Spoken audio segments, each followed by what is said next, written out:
Kilo, Charlie 9, Victor Kilo, Victor, conducting test on two 10-foot mag loop antennas.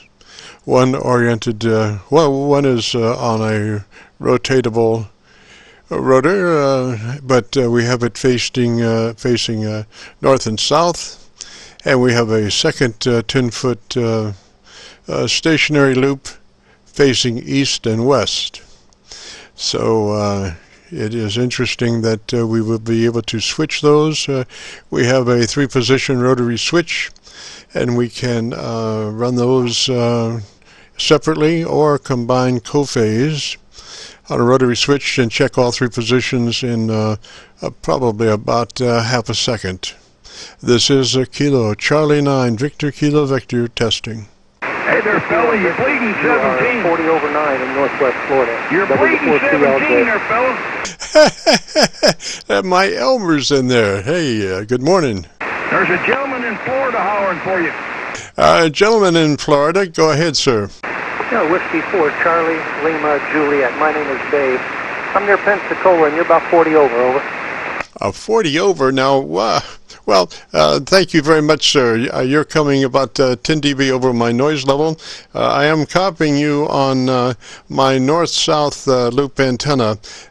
Come back and tell me about your antenna system, and let me play with. I have a double 10-foot mag loop antennas on a 3-position switch, where I have one mag loop on one switch, and it's a rotary switch, and position 1 is number 1 mag loop, position 2 is number 2 mag loop, and position 3 is co-phased. So come back and tell me about your antenna system, sir, and let me play with these for just a minute. Yeah, okay. W4CLJ.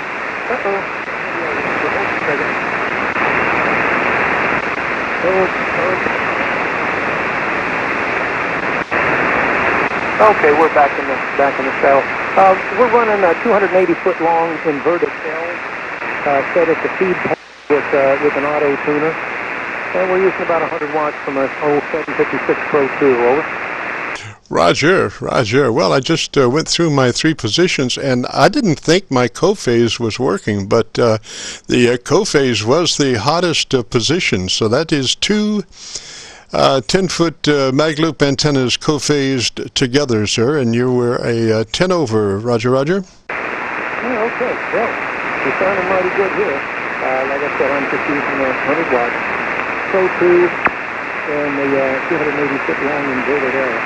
Which I need to do a little bit of trimming on because one of the bands is not quite where I want it. But it does, with the auto tuner, it does seem 16210. And it works reasonably well. So go ahead and continue your test, and we'll chat you a little bit later. It's big signal, your strongest signal on the band. This is Whiskey 4, Charlie, Lima, Juliet, David in Northwest Florida. Roger. What's the name there? My name is Dave, spelled Dave over at Was that Dave? Roger. And you're what part of Florida? I'm about 18 miles northeast of a little town of Papa Alpha Charlie, Texas. And you're northeast of Pensacola. Roger.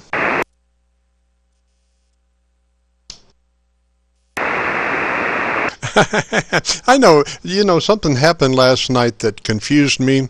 My radio ceased to work, and I couldn't figure out what it was. Well, I'm getting too many rotary switches is what it is. I have a rotary switch for the 2 mag loop antennas, but I have my original rotary switch. It's a 6-position rotary switch input selector to the operation, and sometimes I see where I'm getting confused, because if I move the one that controls the audio and move it off the radio, right now I'm not running. Usually I'm running 4 remote internet SDRs, and so all the audio pops up on a 6-position rotary switch. I've got 4 SDRs usually, plus my radio. And right now, this is kind of a pop-up air check, if you will. I'm not running the SDRs. I'm mainly checking out the newly installed mag loop antenna circuits and the additional wiring to make sure that we don't have a problem of RF in the AF, which can occur because we are recording now, sir, and we do usually our Qso-Vlog network program this afternoon between 3:30 and 5 on Fridays, and this is a kind of a pop-up air check to be sure that everything's hanging together before the show this afternoon. And so we are recording now, and we will be posting this up on YouTube. So if you would like to hear your audio, if you go to YouTube and do a call letter search for Kilo Charlie 9 Victor Kilo Victor, that will take you to our Qso-Vlog page. And on that page, we have about 740 Qsos at the moment, but this one should be on page 1, and it will be by your call sign, which is W4CLJ. Is that a Roger? That is 100% correct. Roger that. Yeah, we're not running any amplifier here. I'm not an amplifier guy. I like to run 150, 250 watts or less. And moving down here to Florida, we have 228 countries confirmed with 100 watts on the inverted L. And I think that's going to see this well. I think they're okay. So, have a good day. I'm going to jump out of here. I've got to wipe off a little bit of sweat. I've been out there working on the antenna. And we'll look for you a little bit later down the road, I hope. KC9 Victor, Charlie Victor. This is Whiskey 4, Charlie. Roger, Roger, Dave. Well, listen now, when you're out there whittling on your dipole antenna, just remember this. This is my tip for the day. When you're whittling on your dipole, whittle the SWR on your negative side and whittle coming on frequency on your positive side of the dipole. Negative side controls the SWR, and you're always whittling for a minimum SWR. And on the positive side of the dipole, you're whittling to bring it back onto the desired frequency. So that's my tip. You can work that down to a 0.01 to 1 if you want to go crazy. Roger, Roger. 3 is KC9VKV. Okay, well, that's common information. You always start out a little bit long and whittle down to get towards your operating frequency. And yeah, I'm a double E, about an hour, a couple hours short of my doctorate, but I've been ham since 1959, and don't plan on giving it up anytime soon. So I've made a few antennas in my day, but my main love is VHF, UHF, and microwave weak signal work. So I get on HF now and again.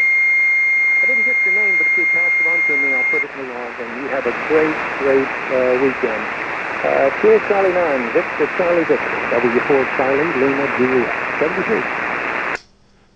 Roger, Dave. Name here is Jim, Juliet, India, Mike, and we spent 2 years building Yagis. Probably built the hottest 7-element VHF and UHF Yagis known to mankind. On any given day, we would probably be 6 to 8 dB hotter than any commercial Yagi builder, because we designed the Yagis for maximum smoke mid-channel. Not particularly interested in going out to the sidebands, so ours were tremendously high Q, and we were also building with a special driven element, which is called a half-wave, half-folded dipole. On any given day, that particular driven element is at least 4 to 5 dB hotter within itself. Roger, Roger. Hey, Roger, will you have to send me some pictures of that? I'd be interested in looking at it. Always love different antenna configurations. Makes for a lot of afternoon chat with other hands, and it's also Tell him about the wooden booth. Sometimes build them. and research them myself. All the best to you, Jim. Have a great day. And we'll look for you down the line. KC9VKV, W4CLJ. Roger, Roger, day 3, sir. Have a good day. This is Kilo Charlie 9 Victor, Kilo Victor, and this is the, the shakedown cruise for the double mag loop antenna system. Lou, listen, buddy, I want to tell you, I've whittled and nibbled for 2 days on that 17-foot mag loop antenna. And I honest to God, my SWR profile was not getting any better, and I was just getting older and running out of time. Roger, Roger. Roger, Roger. The gentleman down in Florida, can you hear N9GTO? Roger, go ahead. I just want to tell you something. Jim Fergusson was with WHAS radio for years and years. As a kid, I enjoyed listening to him through the tornado of 1974, the whole 9 yards. And I met Jim a few years ago. I've known Jim all my life on the radio, but I met Jim on VHF, UHF. And to long story short, what I did was I stuck a radio that I've had over there for many, many years. I stuck it to him. I said, you got so many days to get your HF license. Well, let me tell you something. He had worked every damn repeater from this side of the Mississippi River all the way to New Jersey, all the way down to Florida. And I'm not bullshitting you. He built these Yaggies out of wood. He made these Yaggies out of wood. We're talking about stacked Yaggies using 75 ohm copper 75 ohm TV cable. And I'm thinking this guy's nuts. You know, I'm thinking, he looks at me and he said, well, hell, if it's good enough for cable TV, it's good enough for this. And I'm going, he's got to be crazy. This is several years ago. And all of a sudden, I go up to the farm one day, and I've got a farm 950 feet above sea level. I set this 7-element beam right on top of a 10-foot pole in the deck there, where the patio furniture is. And I've got a GP9 damn near 100 feet in the air on a repeater right below me. And I'm talking to places that are, we're talking the East Coast. I'm hitting repeaters all up and down, talking Nashville every damn night. We're talking 200 miles away like nobody's business. And I'm thinking, and all it is you got your reflector, your driven, your directors, and he's building them both for 440 and UHF, VHF, and they're all made out of a wooden boom. And I'm like, what the hell's going on here? And he perfected a unique situation where it's just nothing but a J-pole, a half-wave J-pole, and, it's a easy-to-ground antenna. And he's using this all-copper 75 ohm, and then the bug bites me. He gets the bug to bite me, and that's hard because I'm a full-wave loop guy. By the way, right now, I'm not even using a real antenna. I'm talking to you with basically a damn light bulb and a 40-meter whatever. It's just not even resonant for this frequency. I think I'm on an 80-meter dipole. I'm sorry. I'm on an 80-meter double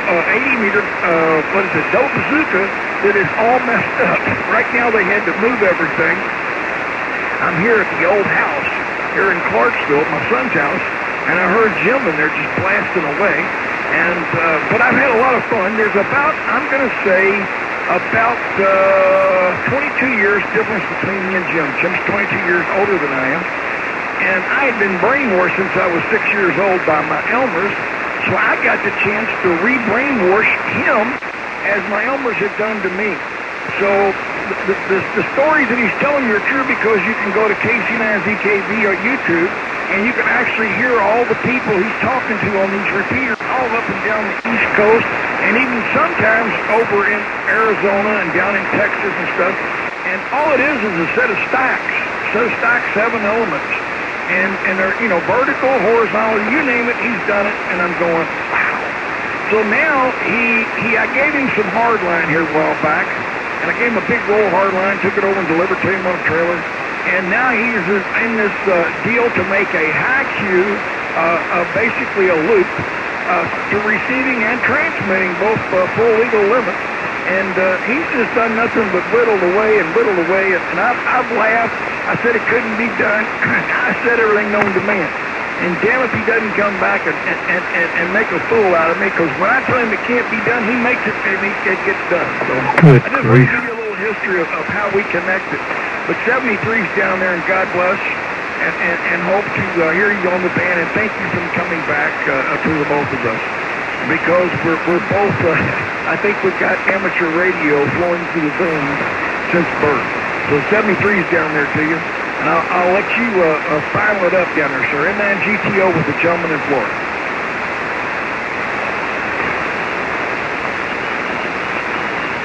I think Florida might have died of old age. I don't know. That is my Elmer there, the knower of all things, depository of wealth of information. And if he doesn't know it, he Googles it and loads my email up. Last time I checked, I had about 40 emails. And I said, I won't get rid of them because, I might need them. And because it is the project I'm working on. And but some of them are in foreign languages. And if you save them, Google won't interpret them anymore. So I have to keep them live, so at least I can cipher them from time to time as the need be. But anyway, Lou, gosh, I wish you were on your better antenna. I'm getting you at about 5 over my noise level on my co-phased double 10-foot loop antenna. Now, I'll tell you what the truth is there.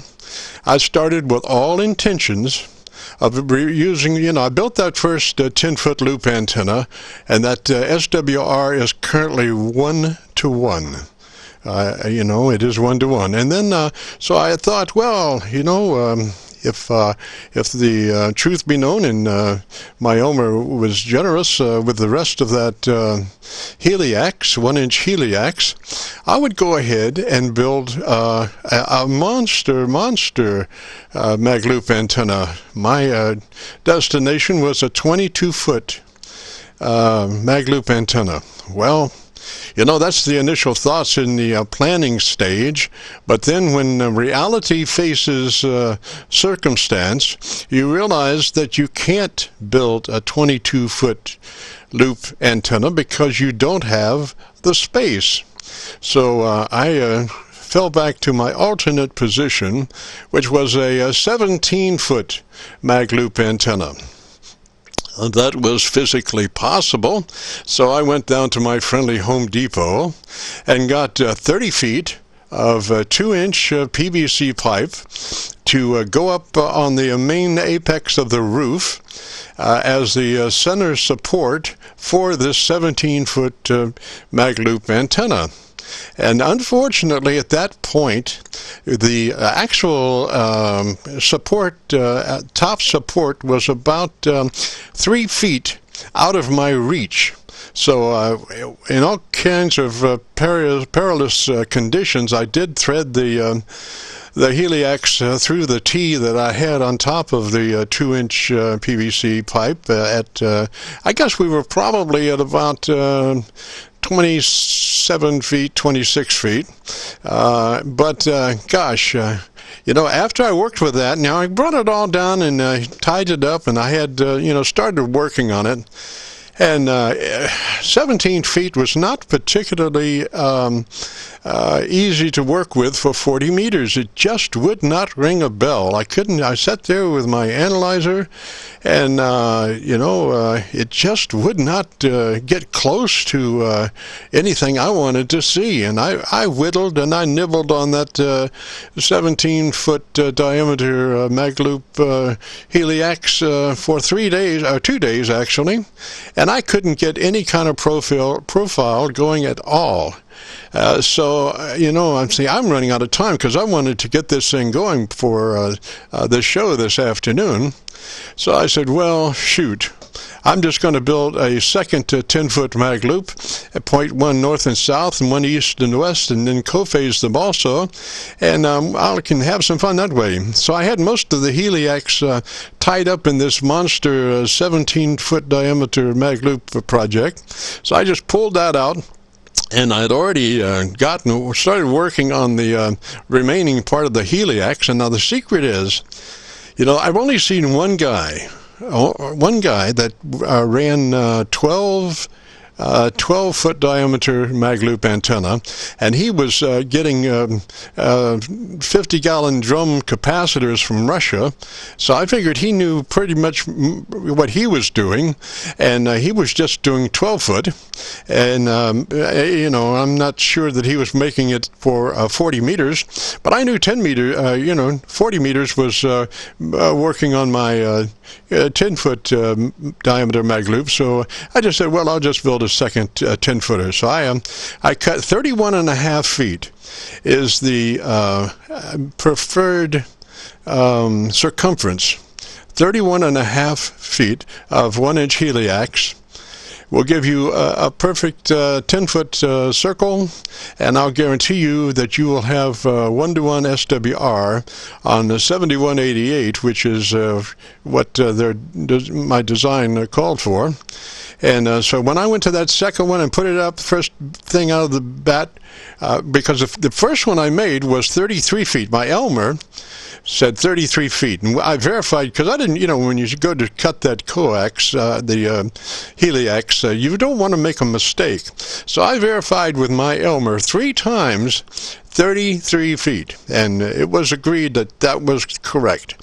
So I cut it for 33, and I did not have a good resonance situation. I had resonance, but a very high SWR. I think it was a 2 or a 1.8 or something like that.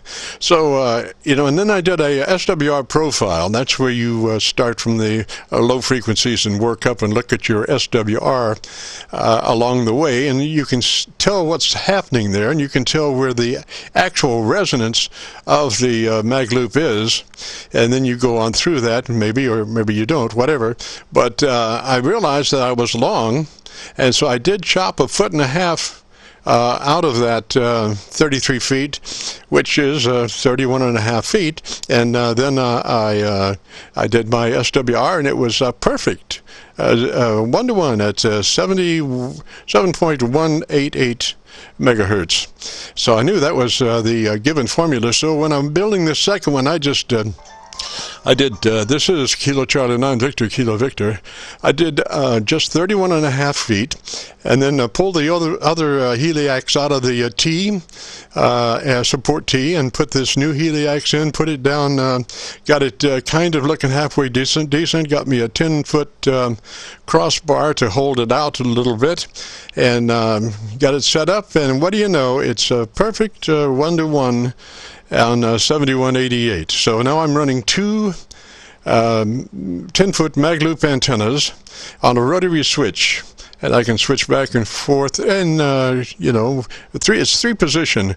Position 1 is mag loop 1, mag loop 2 is number 2 position, and number 3 position is a co-phase position where I put both of these mag loops together, and one mag loop is headed south, or north and south, and the other is headed east and west. And today is a kind of a shakedown cruise, because we did put a lot of new wiring in the studio, and the thing is, when you put a lot of new wiring in a studio, you have to be very careful that you don't wind up with a bunch of RF in the AF when you're running a kilowatt or thereabouts, a little bit more today, and next to a bunch of wiring connected to your audio system. You're tempting fate, but so far today I'm successful. And this afternoon we'll be running this frequency from 3:30 till 5, and we have, that will be our Qso-Vlog program, where we record the full time, and then folks, we upload it to YouTube, and they can go to YouTube and do a call letter search for Kilo Charlie 9 Victor Kilo Victor, and that will take you to our Qso-Vlog page. And on that page we have, not on that page, but I mean on that page, of those pages, we have 750 Qso-Vlogs, and they'll be looking for a particular one, which we will announce later this afternoon. Anyway, that's the story for now. This is Kilo Charlie 9 Victor Kilo Victor, and we are conducting tests on our double loop antenna system. I was waiting to see if anybody else is coming back to you, Jim. You're prompting me to, I'm getting ready to go outside and I actually got to go over to Zach's house and pick up my ladder, but I'm getting ready to go outside and put the 40-meter vertical on top of the house where it's got all the copper plumbing, and then I'm going to run two counterpoints of 33 feet of ground and leave it on the back side of the roof. I'm going to have it tabbed to the shingles. And I'm, with all that earth ground and all that copper plumbing, 4-inch all the way down out to the street, and I think the thing should work just quite fine. And also on that, I'm going to take a wire off to the side of it, and I'm going to shoot it over some couple trees and over to my neighbor's trees where you won't even see it. I've acquired 1,000 foot of nickel-plated wire, a number of 10-gauge nickel-plated wire, military standard. Gave $20 for it, and this stuff is strong. It's got that coating on it that I get a brain fog, but it's got the coating on it that you'd want for like high voltage. Very, very nice stuff to build with. But you know what? I'm going to build antennas. I'm just going to have a blast with it. And so it's a total of 1,000 feet, I believe. 1,000 feet, 500 roll or 1,000 foot roll. I think it's 1,000 foot roll, and it's got 2 leads, which that's 2,000 feet of wire. So I'm going to have all kind of fun.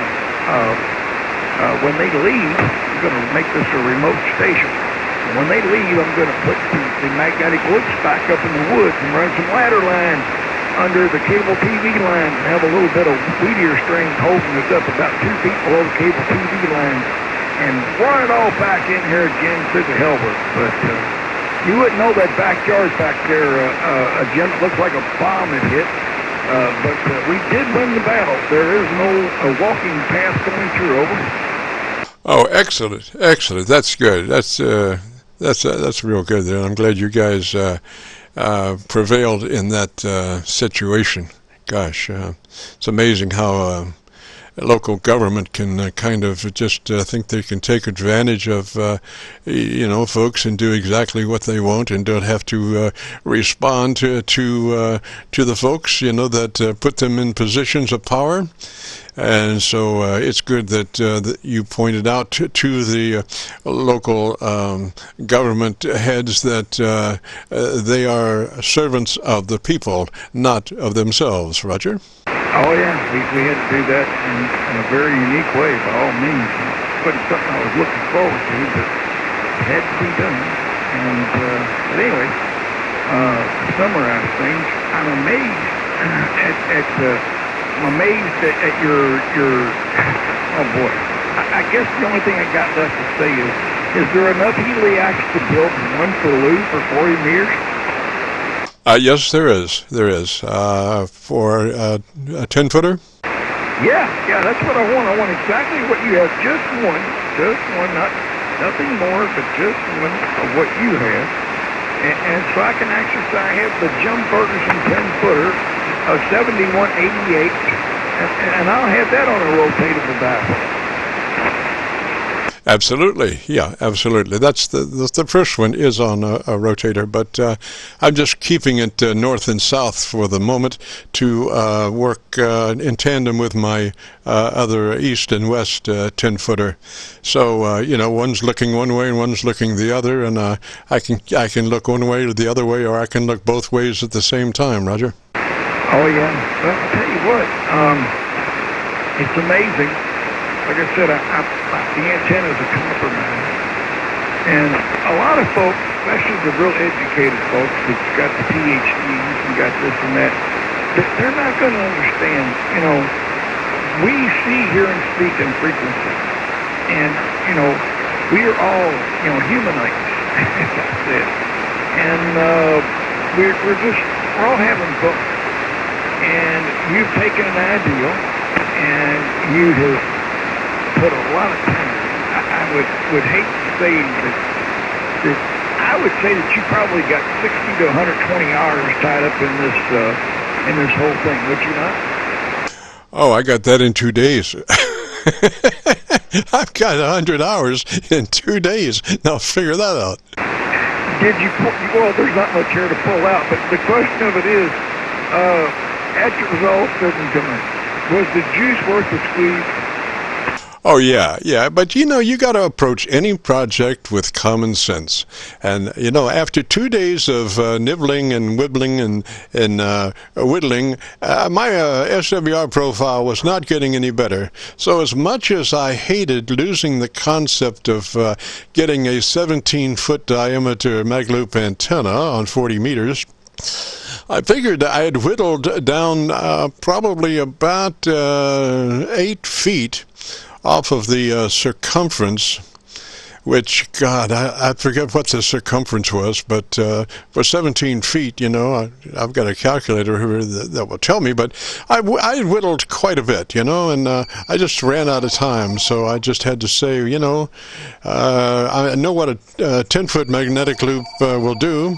And so I'm just going to cut for the sure thing, because I got things to do between now and Friday afternoon at 3:30 for the Qso-Vlog show. And so I just went to the 10-foot diameter mag loop, where I knew would be working well. Roger? I take it that was not Teresa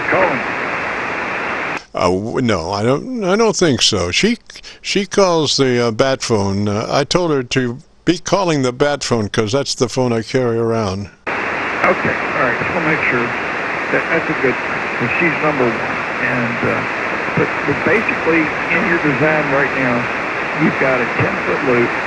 You've got the coupling.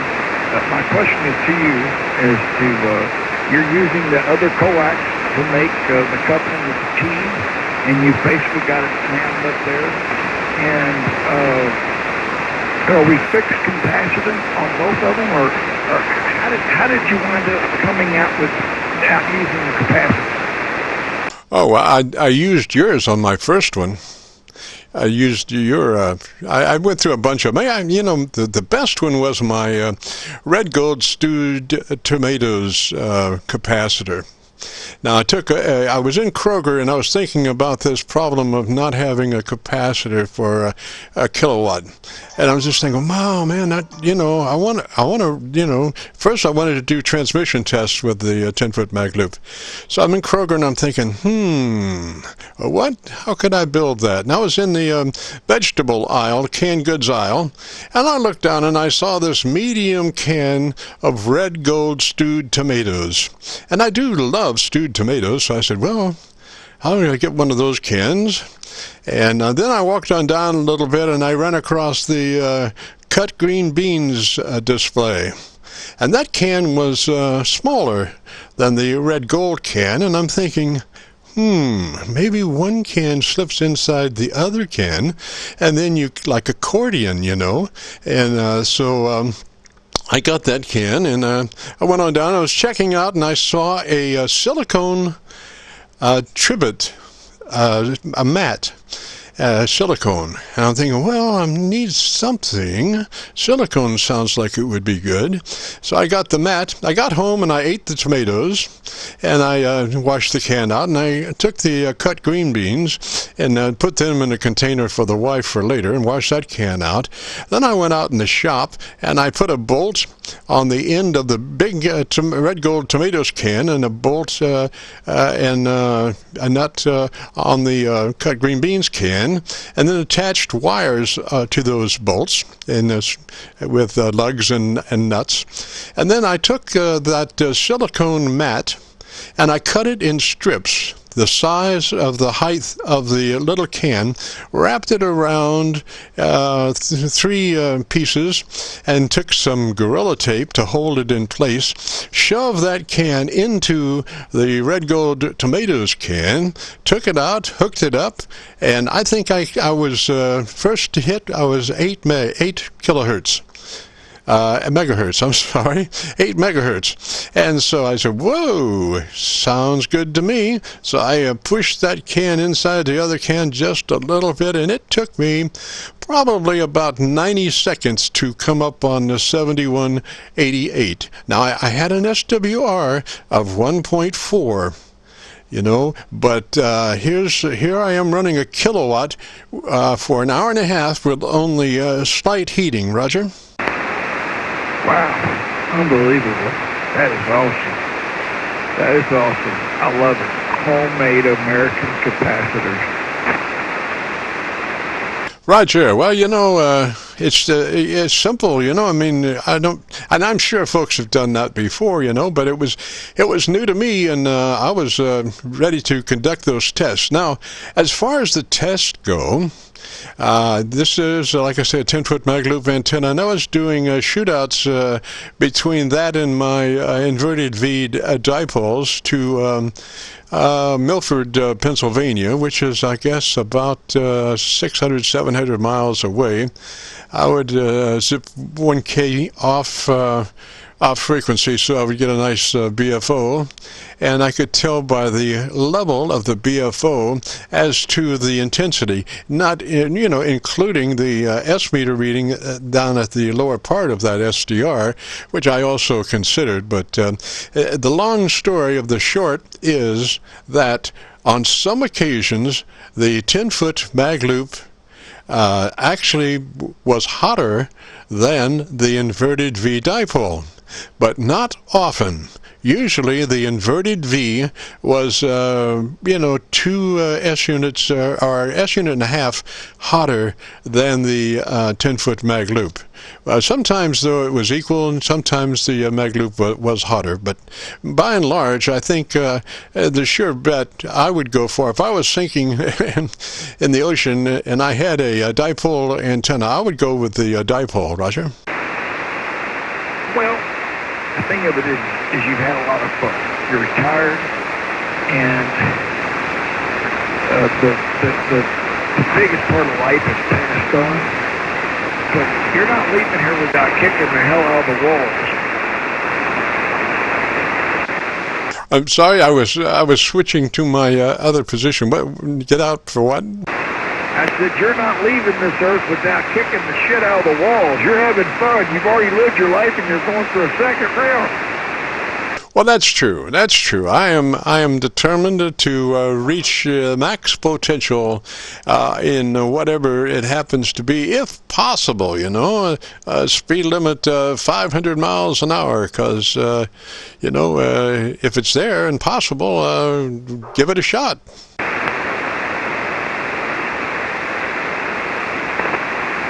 Anyway, I want you on a better antenna, man. I'm getting you 5 dB over my noise level. You know that? Yeah, I do. And I'm going to work on it here shortly.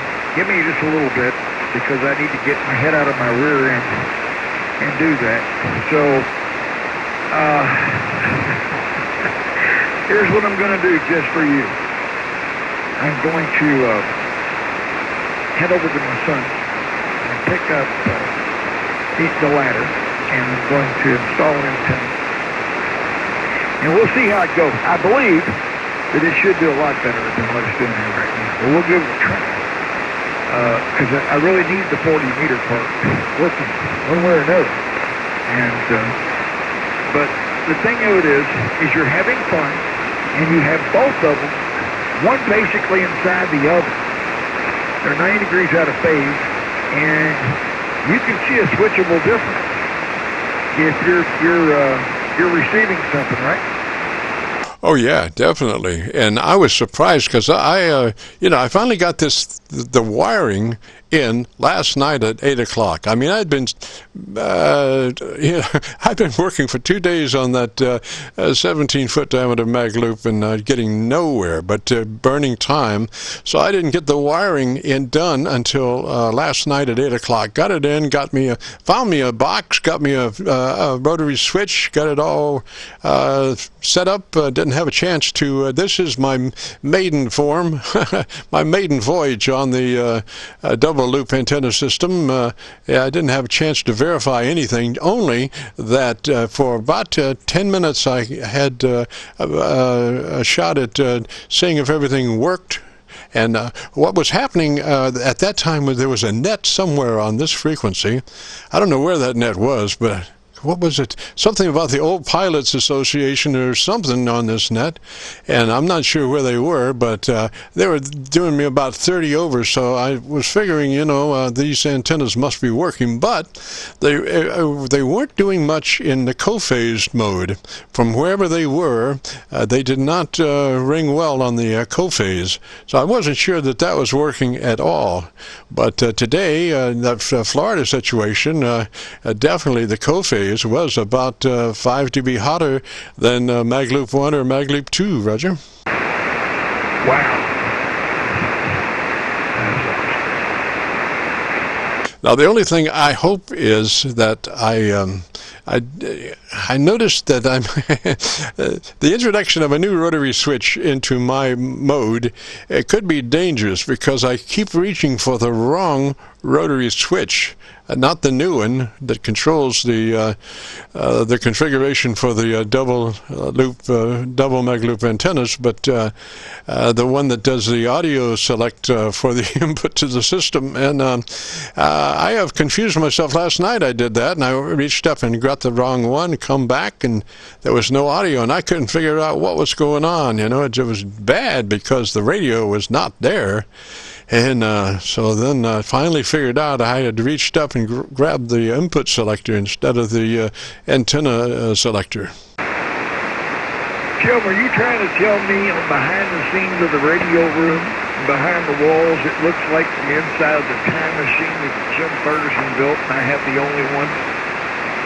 It's kind of like a 747. The thing is that I want all this stuff closer that I can manipulate it on the fly instead of having to reach into the South 40 to find the switch, which I've been having to do when I was evaluating the loop antenna. I would have to reach 2 foot away and get the switch that controlled that, and so I said I want right up front to be able to just be right in reach comfortably to be able to do that, because I had a when I was originally a newbie on 10 meters, over a period of 2 years, I had built up a different antenna system for 10 meters, and they all came into a rotary selector switch, which I just found just neat. It was a 6-position rotary switch, man, and it was weird because there would always be one antenna that was hotter than the other, and I would just play, and with this 6-position rotary switch, you could select one to the other without any interruption, because you couldn't even hear the actual switch. You couldn't hear a click or pop or nothing. Just the white noise would change because of the how hot the antenna was. So I would just listen to white noise as I ran through my 6-position antenna select for 10 meters, and I could do that twice in about 1.5 seconds, Roger. Wow. Well. That is amazing. That's where I would have to go to the box and a bunch of relays and everything where you just made it real simple. But my question is, can you transmit on both the loops and you can basically do whatever you want? Well, no, not at the moment, because I have the smaller capacitors in. I built a smaller capacitor for the new one. I'm not using the coffee can stuff. I built an actual normal capacitor, tunable capacitor, and it started as I was for broadcast or for kilowatt. I started with 1.25 inch separation between the wings, Roger. Okay, that's more than enough. More than enough. But we do have some vacuum variables. We just got to look around if we need to go with the vacuum variable. If that's what you're needing to do it. And I guess the question is that have we figured out? I mean, I always wondered if the capacitor could be in the house. Is it very important for the capacitor to be out there at the antenna? Well, I'll tell you what, on the one that I just finished, it's higher. You know, I actually got, you know, I was thinking about moving Magloop 1 up, you know, to the roof there with the rotor and all that stuff. But when I started working on 2, I went up higher. It clears the top now, probably about 4 feet at the crown, as it, you know, I'm on the end of the house there. And so the loop is about 6 feet or 6 feet or 7 feet, somewhere in there, off the ground where it comes together. So it's too high. I have to have a ladder all the time. So what I did, I just ran leads down from the ends of both sides of the loop to about 4 feet and put the tuner there. And so then I don't have to climb a ladder to do it. So I do have these wires coming down off the loop, one on either side of this 2-inch PVC, and down to the tuning capacitor, and it works quite well. Now, you know, I'm sure that when it was a rain would drastically affect the tuning, and I'm running a fixed tuning at the moment. So I guess when it rains, I would just have to abort using the Magloop antenna, because it would, you know, I'm sure it would shift the frequency off the one I'm looking for, Roger. Yeah, but if we put that in a plastic enclosure, rain couldn't get to it. Well, that's true, but the problem is that the on that antenna I was telling you about, the leads are coming down the side of the 2-inch PVC pipe, and so they would be exposed to rain. Roger. Well, I know a guy's used garbage cans, he's used muffin pans, he's used everything on demand. His name's Mr. Ferguson, lives down in New Albany. I just know that if it can't be done, he'll do it. That's just all this. You gotta, you know, you throw everything at him at the kitchen sink, and he comes up with a Maserati. Well, now I have been using a Tidy Bowl, those plastic tidy kitty litter boxes, those orange ones, plastic. They're really neat. You know, I cut the rim off except for one piece around, so I'd probably cut it about an inch and a half off the, you know, it's got the pail in it and all that stuff. I mean, the handle.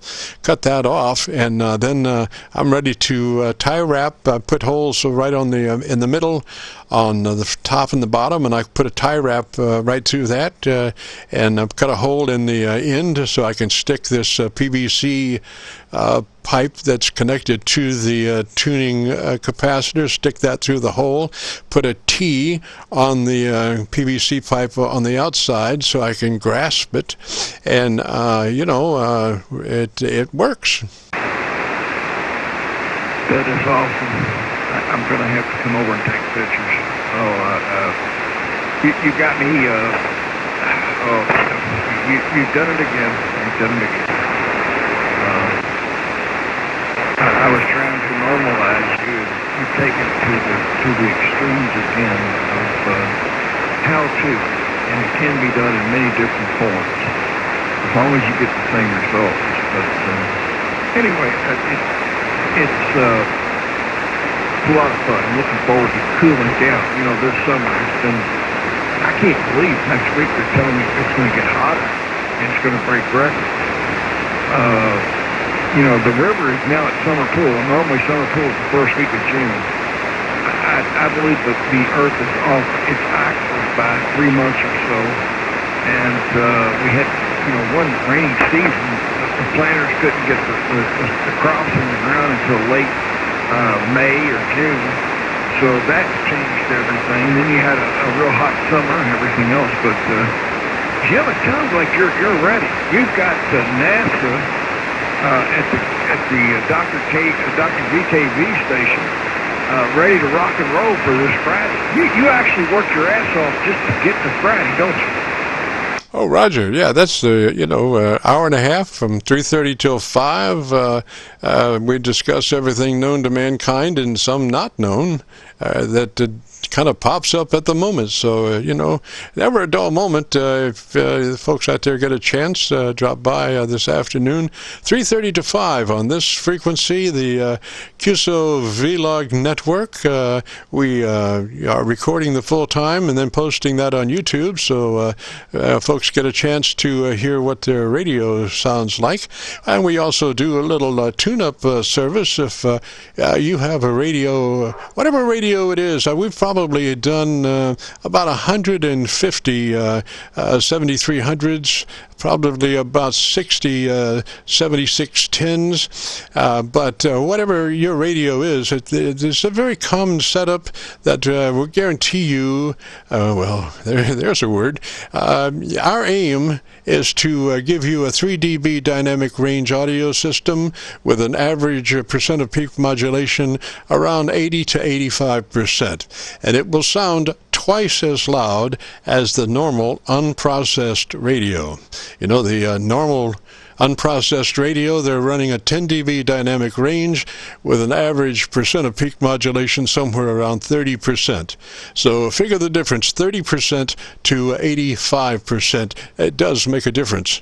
I ran across this one guy says, no, I don't ever use a compressor because it just taxes my final. I said, what you need to do is just turn your volume down to 10% and be happy. There you go. Yeah, everybody sees things differently. KC9VKV with N9GTO. But anyway, we're all human beings, and we all got those little micro impulses going up and down our nerve endings and everything. It's amazing how the radio has evolved. There's a beginning and the end to everything. And I know eventually when the new millennials take over, they don't care about this, they don't care about that, and we will probably be no different than the dinosaurs.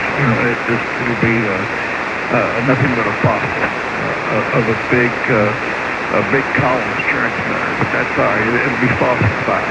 But Jim, I know you've had fun, and I'm going to try to prepare. I got a feeling that the tower may be coming down. I don't want it to come down, but I got a feeling that it may be coming down in Clarksville, and that's what I'm trying to prevent. Nobody put pressure other than the son saying, hey, Dad, if we could kind of, this, and this. And I'm thinking, no, if you take it down, we'll never be able to put it back up. I'm kind of grandfather. The way I did that 30 years ago is I kind of everybody around the neighborhood to agree it's okay when you put it up, and now they got all this new government, and they got this building inspector, this and that guy, and this guy, and Jim, I have found out that there's these imaginary semis that are just hauling thousands and millions of dollars in that building every day. Because I keep asking, where's all this money coming from? And they look at me and they're like, what do you mean? I'm like, well, you buy all these brand new trucks, you got all this new wastewater, you got all these new street departments, you got this, you got that. You got things we've never seen before. Hell, 45 years ago we had 4 police officers. Today we got 8. And I'm going, we're only 2 miles wide and 6 miles deep. How many buildings can you put in here? Well, all that Veterans Parkway is paying for itself. Well, that all sounds good. But how in the hell did my taxes go up $1,000 a year? Well, you got the answer. That's your taxes had to go up to pay for all that stuff. Well, listen, I want to get someone down the road there, and I want you to get that antenna going because I'm tired of you being 5 dB over my noise level. I want you to be 20 dB over my noise level, Roger? Roger. Okay, I will proceed out there to make corrections. 73s, God bless, Mr. Ferguson. N9GTO clear. Roger. 3's that way. My Elmer right there. N9GTO. This is Kilo Charlie 9 Victor, Kilo Victor, and we are conducting a pop-up air check today, testing out our new double mag loop 10-foot diameter mag loop antennas, one headed north and south and one headed east and west. And then on position 3 of the rotary switch is a co-phase position where they are both together. And just conducting our tests today, I'm seeing that the co-phase is active and working correctly. So this is KC9VKV, and anybody want to give us a shout? We're listening.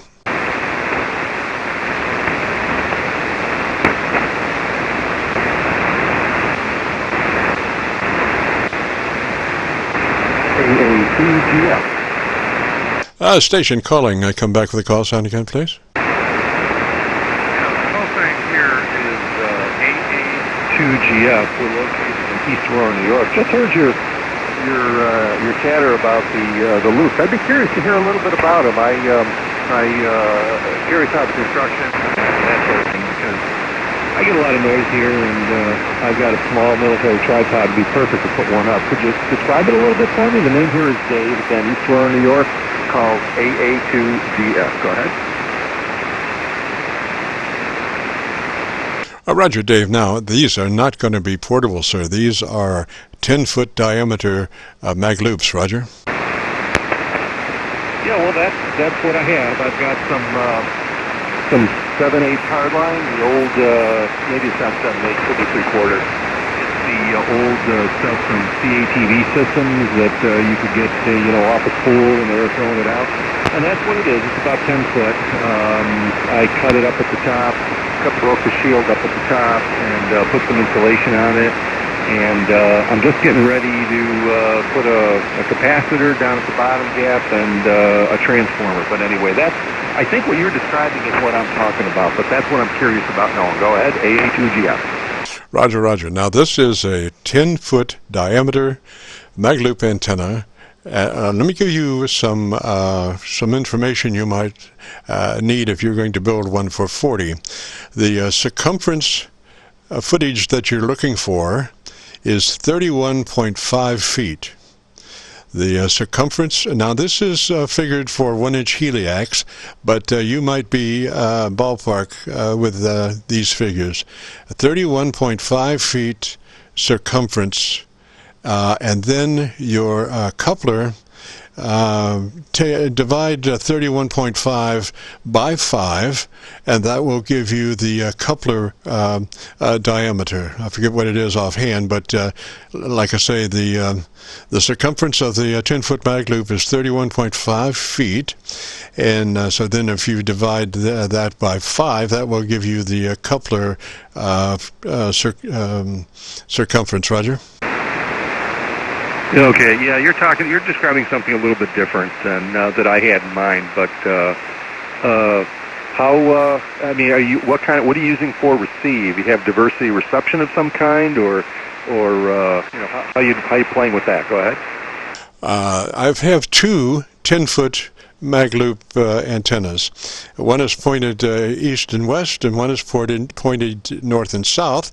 They come in on a 3-position rotary switch, so I can connect antenna 1 loop or loop number 2, or the 3rd position is where I put them together in a co-phased configuration. Roger. Yeah, that's kind of where my question was. Are you combining them and steering it essentially, that sort of thing? If you had synchronous receivers, for example, I'm running an N9 7000 DLE here, and it has that capability, and that's the reason I was interested in what you were doing. I haven't played with it at all, but I plan to down the road, and this winter for sure, and see how that plays. Go ahead, A2GF.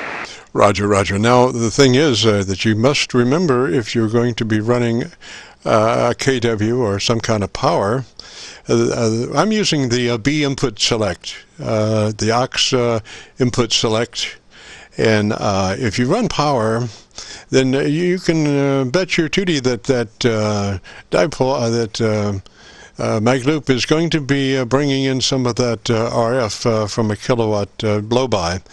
So I do have a mute relay on the B input select antenna position that will break the antenna coming into the B aux position in transmit. Roger? Yeah, no, I understand clearly what you're saying. Yeah, you're definitely gonna have something come back. What I'm running right now, for what it's worth, is I've got a 135-foot flat top fed with open wire ladder line, about 550 ohms. The spacers are about 4 inches. And I'm feeding that directly into the shack and running it through a Palstar BT500, and it gets me 80 and 40 and 20, and that's mainly what I'm interested in running now. But I also have a gap Challenger in a back vertical, and it's interesting to see the difference between switching between those two. Sometimes the vertical is better, sometimes the flat top is better. But either way, it's nice having them. And then I like 160. You got an inverted L back there, so I'm definitely interested in receiving loops and getting some activity, as you might say, to cut back on the noise. My noise level here, especially on 160, is in the neighborhood of maybe S8, S9 almost all the time. It goes down a little bit in the wintertime, but nevertheless, I need something. I'm going to put a couple beverages out, but I like the idea of the rotatable loop. And I like I said, started one, and when I heard you come on, I thought I talked a little bit about it. By the way, different topic, switching gears on you, but my transmit profile wasn't quite what I wanted. I changed it to what I have optimized for that flight. Can you tell me if there's any difference in this profile from my earlier transmissions? Go ahead, A2GF. They both, your audio sounded good. I hadn't noticed any shift, but it sounds good to me. I wouldn't change if there were two. I didn't notice it, so it's not that divergent, like one being bassy and one being thin or something. It sounds good. And like I say, that 10-foot diameter mag loop is about the biggest thing that I would want to try on a rotor. Now it all depends. I've got an El Cheapo rotor, it's one of the 3-wires, so it's it's doing well, and I have trees in the vicinity to keep the airflow down. Matter of fact, I have trees on either side of the loop, about 5 feet on either side, and I can tell when I pan through the loop, the SWR will come up, getting a bounce back from the trees. Roger? Oh, yeah. That's interesting. I'm in a wooded area myself. You got to work with what you got, is I guess the way you got to think about it. But, yeah, it's the same here. And but I've got, like I said, a couple decent tripods on the military style. A lot of that surplus that was available in late 90s, early 2000s. I've got an AB577 here. It's not up right now, and there were these. They would make this aluminum mat with kit, and you could turn it into a tripod. But you could run 3. In the tripod configuration, these were 5-foot mats that interlocked, and then you had a center you could run up, so it will sit nicely on that, and you just put a nice weight on the bottom, and it's really stable. It definitely will hold that, and I have 2 different rotors to play with here too.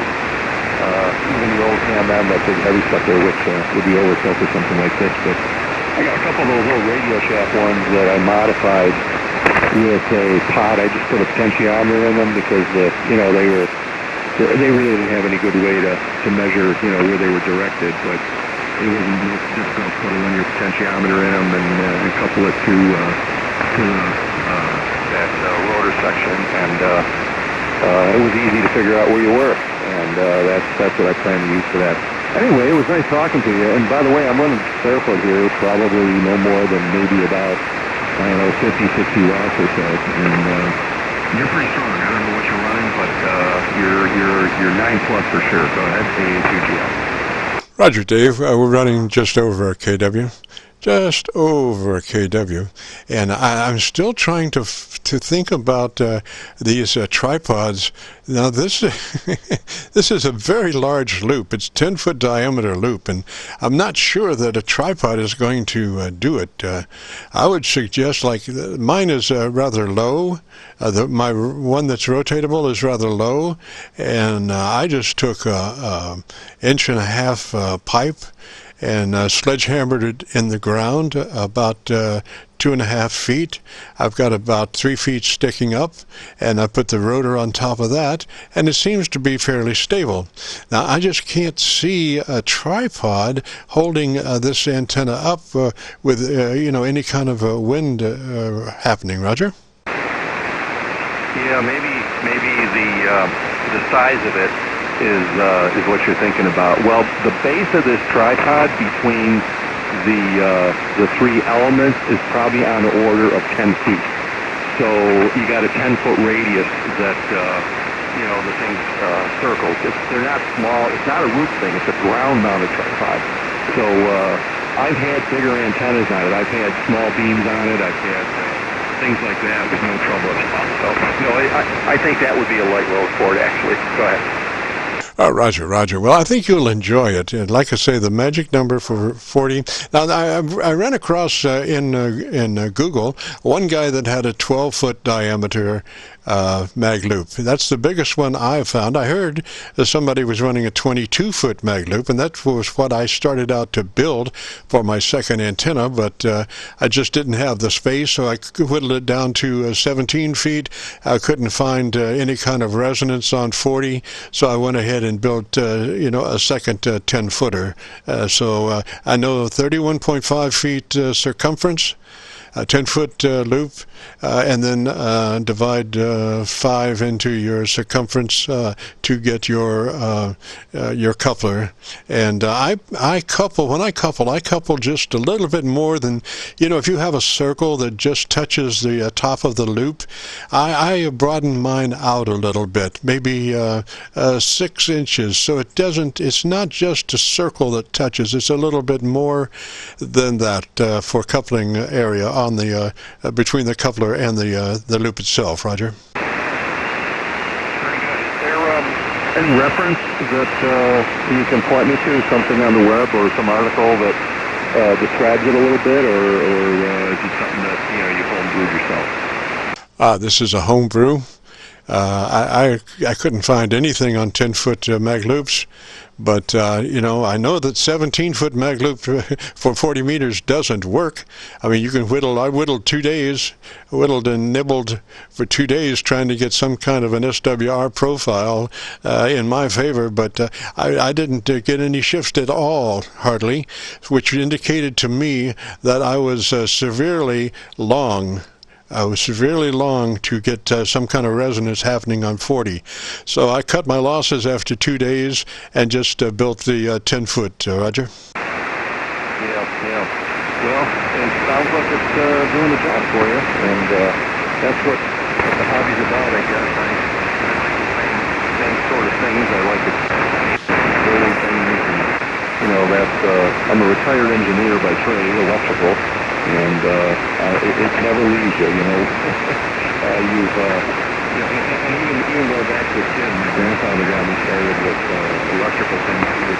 He would bring me love cigars, and he would put batteries and light bulbs and wires and little motors and just stuff. He would come over and bring it to me when I was maybe about 9, 10 years old, and I used to play with that stuff and things together, just like a kid would do. And boy, that's what sparked the interest, and it never really died. Let's go like environmental cigars. I like to play with that stuff. Anyway, I'll cut the loop. I was just putting a new set of tubes in my amp over here. I got a new set of 3500s, and I'm anxious to get those warmed up and seeing what they're able to do. That's why I'm running barefoot. Otherwise, I'd have that guy on right now. But nope, nice and good there. And we're probably going to play a little bit in the Rudy contest this weekend, and we'll go from there. So with that, I'll take that 73. Been nice chatting with you. Good conversation, and maybe you'll see you a little later on down the road. I didn't like to call that garbage, but anyway, A2GF. Roger, Dave, and come back slowly phonetically with your call sign, please. And the call sign is Alpha 2, Golf Foxtrot. What was the letter before the last? Golf. G is in good? G is in good, Roger? You got it.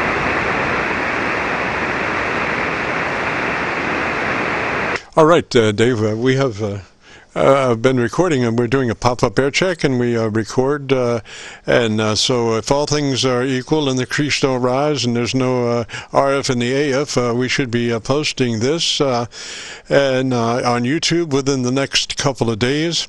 So if you want to hear your audio, if you go to YouTube and do a call letter search for Kilo Charlie 9 Victor Kilo Victor, that will take you to our Qso-Vlog page, and on that page you'll be looking for an air check entitled, well, it'll have your call sign in the title.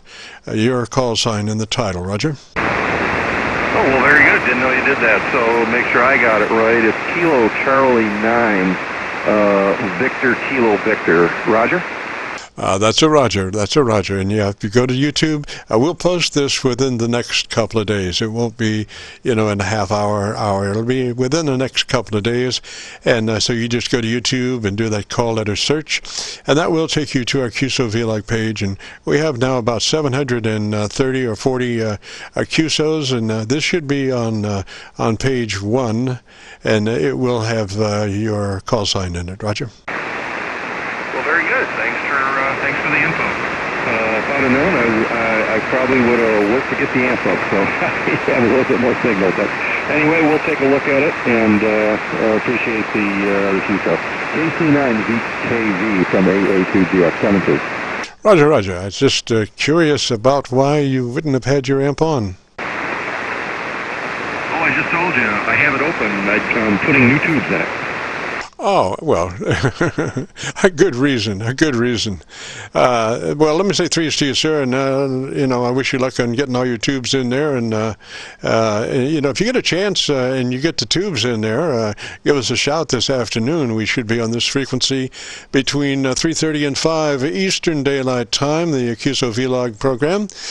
We record that also, and and we also assist people with their audio setup. So we'll say threes for now, Dave, and thanks for coming back to me, and I think we did some great wonders. I had a chance to experiment with my selector switch on the two mag loop antennas, and gosh, they all work, even the co-phase. So threes to you, Dave. Catch you later. It's KC9VKV. Take care. A2GF clear.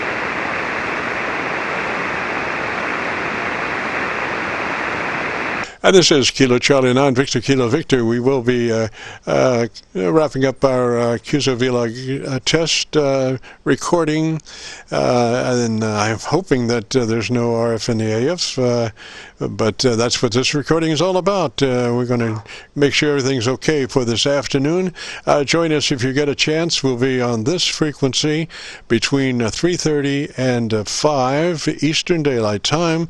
We record the full time and then post it up on YouTube so folks can hear what their audio sounds like.